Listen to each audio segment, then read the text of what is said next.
अब common sense की बात की जाए तो 6500 करोड़ रुपए और 1000 करोड़ रुपए में अंतर तो स्पष्ट हो ही गया होगा। दूसरी बात मैं कहना चाहूंगा कि ये कोई अलादीन के चिराग को घिसने के बाद पैदा हुआ जिन्न नहीं है। एक राष्ट्र एक चुनाव हमारे यहाँ पहले से प्रचलित धारणा है, और हमारे यहाँ ही नहीं बहुत से लोकतांत्रिक देश ऐसे हैं जहां पर इसका उपयोग किया जाता है, इस पद्धति का अनुसरण किया जाता है। उदाहरण के लिए दक्षिण अफ्रीका में राष्ट्र के, प्रांतीय और विधानसभाओं के नगरपालिका के चुनाव भी एक साथ ही किए जाते हैं। स्वीडन में प्रांतीय और राष्ट्रीय विधायिका के चुनाव भी सितंबर के दूसरे हफ्ते में किए जाते हैं। ब्रिटेन में 7 मई 2015 को पहली बार एक साथ पूरे राष्ट्र में चुनाव कराए गए। तत्पश्चात हर 5वें वर्ष पहले गुरुवार को मई के चुनाव एक साथ कराए जाते हैं। और जर्मनी में भी 67वां अनुच्छेद यही कहता है, आर्टिकल 67 कहता है कि हम एक राष्ट्र में एक साथ ही चुनाव कराएंगे। महोदय, इससे पहले कि हमारा विपक्ष इस बात की दुहाई दे कि हम पश्चिम का अंधानुकरण कर रहे हैं, मैं आपको बताना चाहूंगा कि आजादी के तुरंत बाद जब हमारा देश थोड़ा कम साक्षर था, थोड़ा कम समर्थ था, जब तक हम भौतिक संसाधनों से परिपूर्ण थे, तब भी 1952, 57, 62 और 67 4 बार लगातार लोकसभा में हमने लगातार चुनाव कराए, विधानसभा चुनाव भी साथ कराए थे। किंतु कुछ राजनीतिक दलों के संकीर्ण स्वार्थांधता के कारण ऐसा करना पड़ा। हमने जानबूझ के नहीं किया, हमने विचार विमर्श करके नहीं किया कि हम अब चुनाव जो है अलग अलग कराएंगे, एक राष्ट्र अनेक चुनाव। अपितु ऐसा करना पड़ा मजबूरीवश। उस मजबूरी का इन्होंने फायदा उठाया और लगातार उसको एक प्रथा बना दी। किंतु आज वो समय है, आज वो दौर है जहां हमें एक राष्ट्र एक चुनाव की आवश्यकता है, और ये समय की मांग है, इसलिए हमें इसे पूर्ण करने की आवश्यकता है। महोदय, आपको बता दूं कि इस बात को, इस तथ्य को स्थापित करने के लिए कुछ जो आंकड़े हैं, कुछ जो रिपोर्ट्स हैं, उनका जिक्र करना चाहूंगा। चुनाव आयोग का एक शोध है जिसमें वे बताते हैं कि एक राष्ट्र में, एक भारत देश में एक साल में 5 से 7 बार चुनाव होते हैं। अभी बड़ी खूबसूरती से इन्होंने बताया कि हमारे राष्ट्र में, अध्यक्ष महोदय, एक चुनाव को महापर्व माना जाता है। मैं पूछना चाहूंगा यहाँ बैठी जनता से, यहाँ विपक्ष से, ये कैसा महापर्व है जो हर 2 महीने चला आता है? महोदय, महापर्व तो वो होता है जो एक सीमित अंतराल के बाद आता है, पर हर 2 महीने बाद भारत में महापर्व आ जाया है। ये तो अद्भुत महापर्व है। विधि आयोग की 1999 की रिपोर्ट है, विधि आयोग की 1999 की रिपोर्ट में, जिसमें जस्टिस रेड्डी की अध्यक्षता थी, उन्होंने भी यही कहा कि हमारे राष्ट्र में एक राष्ट्र एक चुनाव की धारणा को लागू कर देना चाहिए। तत्पश्चात 79वीं रिपोर्ट पार्लियामेंट्री स्टैंडिंग कमेटी की रिपोर्ट ये कहती है कि हमारे राष्ट्र को एक राष्ट्र एक चुनाव की आवश्यकता है।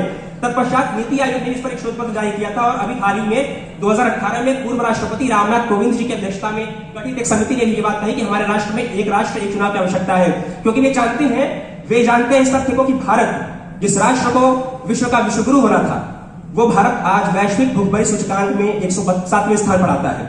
वो भारत जिसे बहुआयामी दरिद्रता सूचकांक में 14.96% की स्थिति में देखा जाता है, वो भारत जो वैश्विक विकास सूचकांक में 132वें स्थान पर आता है, उस भारत को मंजिल की ओर अग्रसर होना है, न कि प्रक्रिया में निरत होकर के लगातार चुनाव में फंसे रह जाना है।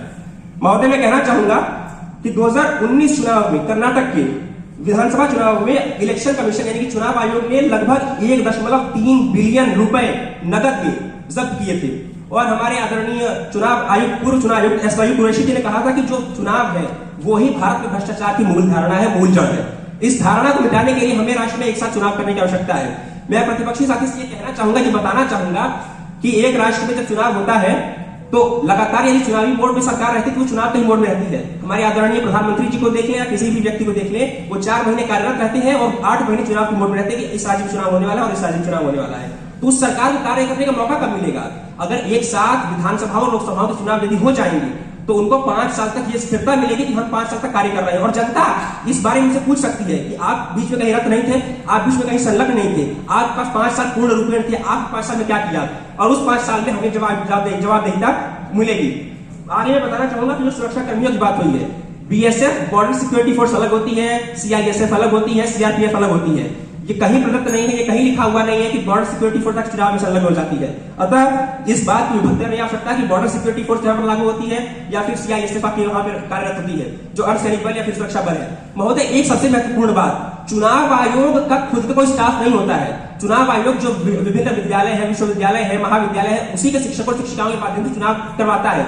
यदि हर महीने में, हर 2 महीने 3 महीने चुनाव होते रहेंगे तो फिर उस देश के भविष्य यानी उन छात्रों का, उन छात्राओं का क्या होगा जो लोग उस शिक्षक पर, उस शिक्षिकाओं पर निर्भर है कि ये हमें पढ़ाने के लिए यहाँ पर नियुक्त किए गए हैं, ना कि चुनाव कराने के लिए। अतः ये वक्त की मांग है अंत में यही कहूंगा कि अम्बेडकर जी ने भी कहा था कि आर्टिकल 356 एक ऐसा आर्टिकल होना चाहिए, अनुच्छेद होना चाहिए जिसका कम से कम उपयोग किया जाए, न कि 1959 में केरला में राष्ट्रपति शासन लगाने की तरह कहीं भी राष्ट्रपति शासन लगा दिया जाएगा। और ये हमारी मंशा होनी चाहिए कि हम लगातार एक साथ पूरे राष्ट्र में राष्ट्रपति शासन नहीं लगाएंगे, अपितु एक साथ संघवाद के ढांचे का सम्मान करते हुए पूरे राष्ट्र के विकास के लिए अग्रसर होंगे। और एक राष्ट्र एक चुनाव हमें ये करने में मदद दे सकता है और आर्थिक संसाधनों का उपयोग करने में सक्षम बना सकता है। धन्यवाद। जय हिंद।